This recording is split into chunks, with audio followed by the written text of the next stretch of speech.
Who do you think would win this fight? A teenage girl who can control bugs, or a man whose powers grow stronger the longer the fight goes on? Well, in J C McCrae's book Worm, Taylor, a teenage girl who can control bugs, wins this fictitious fight. On top of defeating Lung, a man who grows stronger the longer the fight goes on, she also defeats Kidna, a monster who can clone people with powers, a hero who is as strong as Superman, and a god. While writing this book, I found 7 lessons that may explain why Taylor was so successful. Starting with lesson 1, skill is better than power. Taylor's powers are limited to controlling bugs, but rather than see this power as a weakness, she practices and finds unique ways to use her powers. She learns how to make swarm clones to distract people, makes a lightweight, bulletproof suit that is stronger than steel, and uses her bugs as scouts to track where people are and what they're doing so that she can counter it. In her fight with Lung, she uses her bugs to track his movements so that she can counter his attacks and overwhelm him with poisonous bugs like brown recluses and black widows, pumping him so full of toxins that it overwhelms his healing factor. She only learned how to do this through hours of rigorous practice. Lung, on the other hand, just counted on him getting stronger so that he can hit things harder. Now, having natural talent and being able to hit things harder is great and all, but if we don't practice and refine our skills and abilities, then we won't actually improve and find how capable we truly are. Lesson 2. Use the resources you have around you. One of Taylor's greatest strengths is her understanding of the resources that she has around her in a fight, whether that be a weapon or an understanding of the terrain thanks to her bugs. But her greatest resource is her innate understanding of how other people's powers work in relation to hers. For example, there's this hero whose name is Clock Blocker,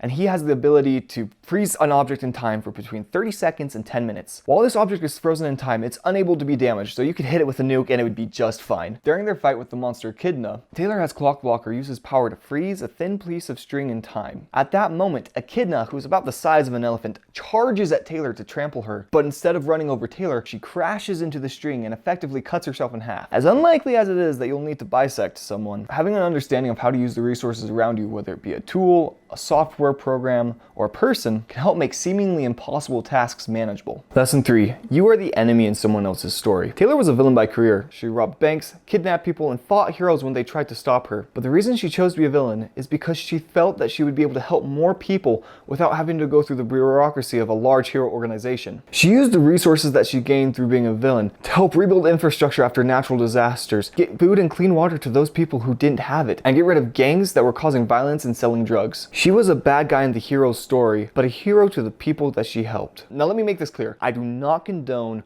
or agree with breaking the law. My point is that there's going to be people that hate you no matter what. If you get a promotion, there will be people that are jealous that they didn't get it. If you get the girl, then there will be people that are mad that they're not with her. Don't focus on those people because they're only trying to tear you down and make you look bad. Instead, focus on improving yourself and being kind. Lesson 4. Do the ends justify the means? Taylor tries to help people by breaking the law and ends up hurting people. She originally became a bad guy to infiltrate a group of villains and get information on their powers to the heroes. But in the process, she decides that the best way to protect people from villains is to become a villain herself. But did the peace and protection that she wanted the city to have justify the violent actions she took to make it happen? It's hard to say, but by the end of the book, Taylor's thinking about the choices that she has made and does wish she had done things differently. I really don't have an answer to this question. This is something that we should be asking ourselves regularly as a personal audit to help us make course corrections. Lesson 5. Choose the least worst scenario. Imagine you're on a train track with a switch in your hand. If you let the train keep going its current route, the person that you love most in life will die. But if you flip the switch, then the train will run over a group of 100 people. This is a small scale example of the choices that Taylor has to make. Throughout the book, Taylor's put in situations where she has to choose either a terrible outcome or less terrible outcome. Sometimes she chooses to save the people she loves, and other times she chooses to save the strangers. But how do we know which option to take? To answer this question, I think we have to ask another. Which choice will allow you to live with less regret? Lesson 6. Drugs feel good. After Taylor becomes a hero, she's at a school assembly one day where she tells the kids that drugs feel good. She goes on to explain that the reason that people do drugs is because it feels good in the short term and they think they can be the exception to the rule and receive the high without the consequences. Afterwards, she says that it's the same being the villain. It feels good to gain power and money quickly, but most villains don't survive. The same is true with us. In life, there are a lot of things that feel good quickly, but that can hurt us in the long term. Whether it be drugs, get rich quick schemes, or any number of cheap ways of finding happiness, power, and money. But they can be damaging in the long term. What we should be asking ourselves is what the long-term consequences are. Lesson 7. We're human. All throughout Taylor's powered career, she struggled to define who she was. Was she Skitter the villain, Weaver the hero, or a mix of both? Eventually, she decides to be Taylor. A part of that meant accepting that she's human. She can be arrogant, selfish, and stupid at times, but in the end, she's just trying to do what she thought was best. As humans, we're flawed. That's just how it is. We try and we fail and we make mistakes, but in the end, we're all just trying to do our best in any given situation. Instead of beating ourselves up for our failures, we should learn from that experience and move on. If you enjoyed this video, please smash the subscribe button so that I can get more subscribers than Jake from State Farm. Peace!